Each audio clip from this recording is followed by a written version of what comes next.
बिस्मिल्लाहिर्रहमानिर्रहीम। अस्सलाम वालेकुम। फोर्थ क्लास, कैसे हैं स्टूडेंट्स? मैं उम्मीद करती हूँ सब ठीक होंगे और अपना काम कर रहे होंगे। चलें बेटे, उर्दू की बुक खोलें। सबक नंबर 6, उसकी आज हम तफ़हीम करेंगे।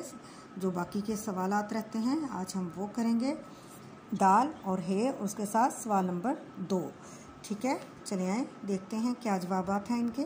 जी बेटे, सबसे पहले आप जो है डेट डालेंगे और घर का काम लिखेंगे और उसके साथ आप कौन सा दिन है वो आप लिखेंगे। ठीक है, सवाल है हमारा, चचा जान ने किस बात पर अफसोस किया? जवाब, चचा जान ने पानी के निकास और गलियों की खराबी पर दुख का इजहार किया। अगला सवाल है, तरक्की याफ्ता ममालिक की तरक्की का राज क्या है? तरक्की याफ्ता ममालिक की तरक्की में हुकूमत से ज़्यादा अवाम का हाथ होता है। ठीक है, आगे हम करेंगे सवाल number 2।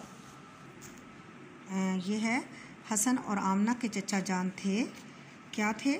Pilot, civil engineer, doctor या उस्ताद? क्या थे? सिविल इंजीनियर थे।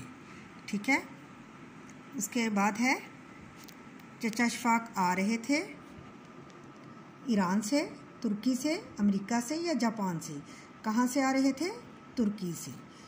हसन अब्बा जान, चचा जान हसन के अब्बा और दादा जान के साथ दाखिल हुए, कहाँ? घर में, मोहल्ले में, फैक्ट्री में या दुकान में? घर में। ठीक है, आगे है, किसी से सवाल करने की बजाय आप लोग खुद क्यों नहीं करते? हिम्मत, मेहनत, कोशिश या तरद्दुद? क्या है? कोशिश।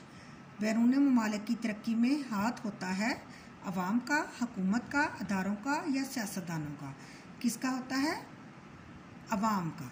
ठीक है बेटे, आज हमारा ये काम मुकम्मल हुआ और इसके साथ ही हम अल्लाह हाफिज़ करते हैं। ओके जी, बाय।